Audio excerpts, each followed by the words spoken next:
आपके सामने पेश हैं बॉलीवुड की टॉप 10 खबरें। 10 जनवरी को रिलीज हुई रामचरण की गेम चेंजर और सोनू सूद की फतेह की 5 दिनों में ही हालत खराब होती दिख रही है। जहां रामचरण को अपनी इस फिल्म से काफी उम्मीदें थीं, पर बड़ी मुश्किलों के बाद अब जाकर पिक्चर ने भारत से 100 करोड़ के आसपास का बिजनेस किया है, ऐसा कहा जा रहा है। वहीं फतेह और डाकू महाराज ने कितने पैसे छापे ये भी आपको बता देते हैं। इस वक्त थिएटर्स में कई बड़ी फिल्में लगी हुई हैं। इसमें पहली पिक्चर है रामचरण की गेम चेंजर और दूसरी है सोनू सूद की फतेह। दोनों फिल्में 10 जनवरी को रिलीज हुई थी, लेकिन 5 दिन बाद फतेह का खेल लगभग खत्म होता नजर आ रहा है। वहीं दूसरी तरफ गेम चेंजर बड़ी मुश्किलों के बाद से 100 करोड़ के आंकड़े को किसी तरह छू पाई है और उस पर भी लोग शक की नज़रों से उसे देख रहे हैं। रामचरण की फिल्म गेम चेंजर पर लगातार सवाल भी उठ रहे हैं कि जो आंकड़े सामने लाए गए हैं वो एकदम नकली हैं। अब इसमें कितनी सच्चाई है ये या तो मेकर्स जानते हैं या जो ट्रेड एक्सपर्ट्स हैं वो जानते हैं, लेकिन शक तो सबको हो रहा है। फिलहाल सैकनिल की रिपोर्ट की तरफ अगर हम देखें तो गेम चेंजर ने 5वें दिन 10 करोड़ रुपए का कलेक्शन किया है। ये भारत का नेट कलेक्शन बताया जा रहा है। पहले मंडे टेस्ट की तुलना में मंगलवार को फिल्म ने अच्छी कमाई की है। इसी के साथ भारत से फिल्म का टोटल 106 करोड़ 15 लाख रुपए बताया जा रहा है। उधर बॉबी देओल की जो फिल्म है डाकू महाराज, उसका कलेक्शन देख लेते हैं।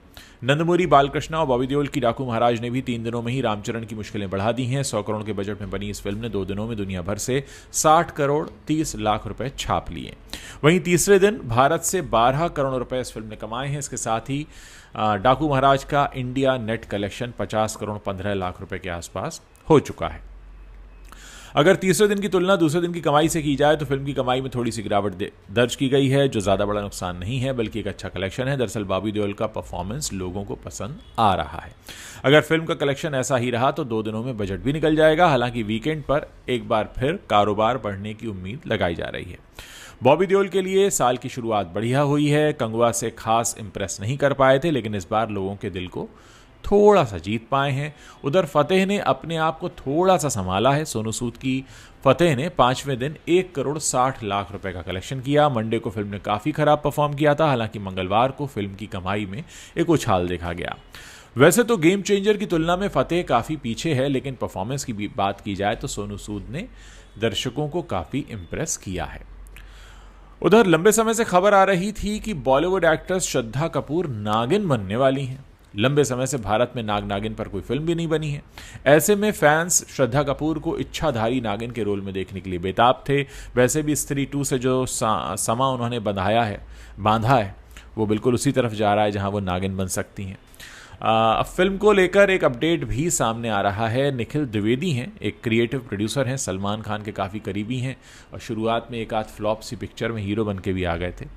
तो खैर, तो ये जो निखिल द्विवेदी हैं, इन्होंने इंस्टाग्राम पर एक स्टोरी शेयर की है जिससे लोग काफ़ी एक्साइटेड हो रहे हैं। उन्होंने नागिन की एक स्क्रिप्ट की तस्वीर शेयर की है जिसके फ्रंट पेज पे लिखा है नागिन। पेज पर लिखा है नागिन प्यार और बलिदान की एक महाकाव्य कहानी। आगे लिखा है सैफ्रॉन मैजिक वर्क्स की ओर से निर्मित और विकसित। पेज के आसपास आप कुछ गेंदे के फूल भी देख सकते हैं। फोटो के कैप्शन में निखिल ने लिखा है मकर संक्रांति। और फाइनली निखिल का पोस्ट देखकर ऐसा लग रहा है कि उनकी फिल्म नागिन जल्द ही फ्लोर पर जाने के लिए रेडी है। 2019 में आई साहो फिल्म के बाद अब नील नितिन मुकेश फिर से फिल्मों में आ रहे हैं।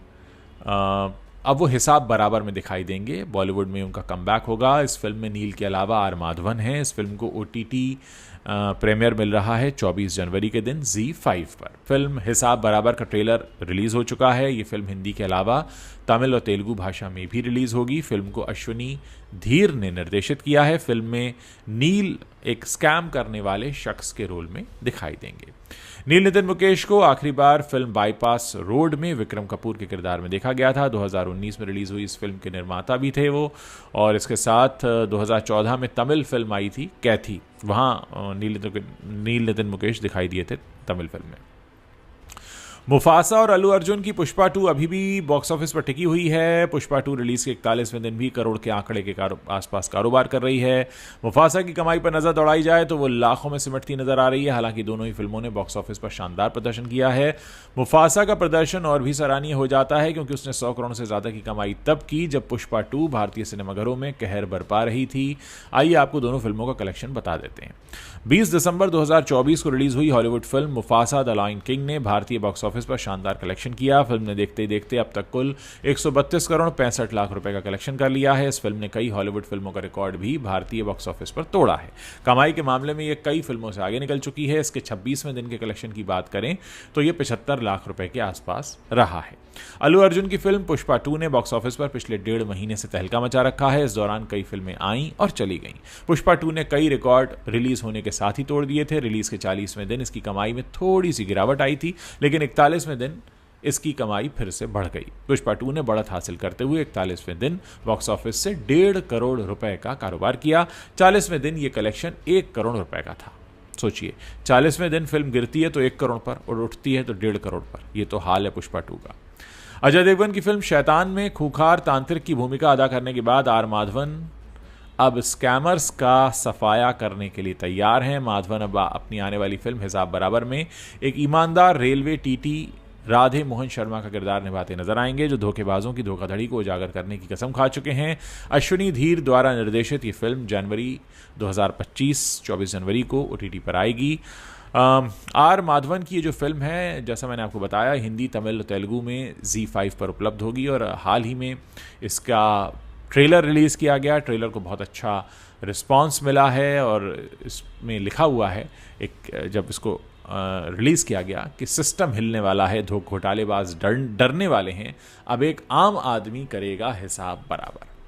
तो एक आम आदमी के किरदार में कैसे लगेंगे आर माधवन और कैसे उन्हें अपने बैंक के खाते में एक छोटे घोटाले का पता लगता है और कैसे फिर वो बात बड़ी बनती चली जाती है, यही इसकी कहानी है। और कैसे एक मामूली सी गलती उसे मिकी मेहता नाम के एक भ्रष्ट बैंकर द्वारा रची गई एक बड़े फाइनेंशियल स्कैम तक पहुंचा देती है। और वो जो स्कैम मैंने आपको बताया, नील नितिन मुकेश किरदार निभा रहे हैं, उन्होंने बनाया है, रचा है पूरा। फिल्मों से आगे बढ़ते हैं टीवी की तरफ। स्टार प्लस के टीवी सीरियल अनुपमा में रूपाली गांगुली लीड रोल में नजर आ रही हैं। हाल ही में रूपाली गांगुली के इस शो में मेकर्स एक बड़ा लीप लेकर आए और इस लीप के चलते कई पुराने एक्टर्स ने अनुपमा को अलविदा कह दिया। सीरियल में ये जो लीप आया है, शायद इस शो को 4 साल से प्यार करने वाली ऑडियंस को पसंद नहीं आया और यही वजह है कि स्टार प्लस के इस मशहूर सीरियल की TRP अब गिर रही है। लेकिन इस रेटिंग में सुधार आया, इसलिए अनुपमा में अब 7 नए एक्टर्स की एंट्री कराई गई है। जल्द ही अनुपमा में राही, जो कि अद्रिजा रॉय निभाती हैं, और प्रेम, जो कि शिवम खजूरिया निभाते हैं, उनकी लव स्टोरी देखने को मिलेगी। अब यहाँ लव स्टोरी है, वहाँ शादी भी होगी और शादी के मौके पर परिवार भी कहानी में शामिल हो जाएगा और इसीलिए अनुपमा में अब प्रेम के कोठारी परिवार की एंट्री होने जा रही है। इस परिवार में प्रेम के माता पिता, चाचा चाची, 2 भाई, चाचा चाची के बच्चे और दादी शामिल हैं। अब जानते हैं कि ये 7 किरदार जो निभाने वाले एक्टर्स हैं ये कौन हैं। प्रेम कोठारी के पिता पराग कोठारी के किरदार में एक्टर राहिल आजम नजर आएंगे। उनकी मां ख्याति कोठारी का किरदार राधा कृष्ण फेम एक्ट्रेस झलक देसाई निभा रही हैं और प्रेम की दादी यानी मोटी बा के किरदार में अनुपमा में अलका कौशल की एंट्री हो चुकी है। वहीं प्रेम के चाचा और चाची के किरदार में मजहर सईद और मशहूर एक्ट्रेस शिवानी चक्रवर्ती नजर आने वाली हैं। इन 5 एक्टर्स के साथ शो में 2 नए एक्टर्स की एंट्री हो चुकी है। ये दोनों मजहर और शिवानी के बच्चों का किरदार निभाएंगे। एक तरफ अनुपमा में माही, राही और प्रेम का लव ट्रायंगल शुरू हो गया है, वहीं दूसरी तरफ अब इस सीरियल में फैमिली ड्रामा भी शुरू होने वाला है। आमिर कोठारी फैमिली और बेचारी गरीब अनुपमा, इन दोनों के बीच नजर आने वाला टशन स्टार प्लस के सीरियल को और दिलचस्प बनाने वाला है। तो क्या अनुपमा में शुरू होने जा रही ये कहानी रूपाली गांगुली के शो की डूबती नैया को पार लगाएगी, ये देखना दिलचस्प होगा। उधर सिद्धार्थ कनन के YouTube चैनल के लिए राम कपूर ने एक इंटरव्यू दिया। राम कपूर ने कहा कि आज पूरा देश राखी सावंत का नाम जानता है। वो मुंबई में 3 BHK सी फेसिंग फ्लैट में रहती हैं, जिसे उन्होंने अपनी मेहनत से खरीदा है। उन्होंने जो कुछ भी अचीव किया है उसका सम्मान किया जाना चाहिए। राम कपूर बड़े अच्छे लगते हैं, में काम कर चुके हैं, बड़ा सुपरहिट शो रहा है और उनका ये कहना है कि मैं भले ही राखी सावंत के बयानों को सपोर्ट ना करूं, लेकिन इससे भी मुंह नहीं मोड़ सकता कि राखी ने खुद को साबित करने के लिए बहुत मेहनत की है। राम कपूर ने यह भी कहा कि मैं उनकी बातों से भले एग्री ना हो, उनका पागलपन है और जो वाहियात चीज़ें वो बोलती हैं, लेकिन वो जो भी करती हैं उसे अपनी लाइफ में वो खुद मैनेज करती हैं, ये मैंने देखा है। आप इस पर उनकी रिस्पेक्ट कैसे नहीं कर सकते। राम कपूर ने जब राखी का स्वयंवर होस्ट किया था तब की भी उन्होंने कुछ बातें इसमें शेयर की हैं। और राम कपूर ने कहा कि कोई एक नाइट डांसर जिसको इंडस्ट्री मिसयूज़ करना चाहती थी, बहुत सारे गंदे एक्सपीरियंस हैं उसके, कोई गॉडफादर नहीं है, कोई नहीं है। तो राम कपूर कहते हैं कि मैंने ये सब बड़ा करीब से देखा क्योंकि मैंने उसका स्वयंवर होस्ट किया था, तो आप उससे काफ़ी कुछ सीखते हैं। उधर राम कपूर इस वजह से भी सुर्खियों में छाए हुए हैं क्योंकि उन्होंने अपने वज़न को कम करके सबको चौंका दिया है।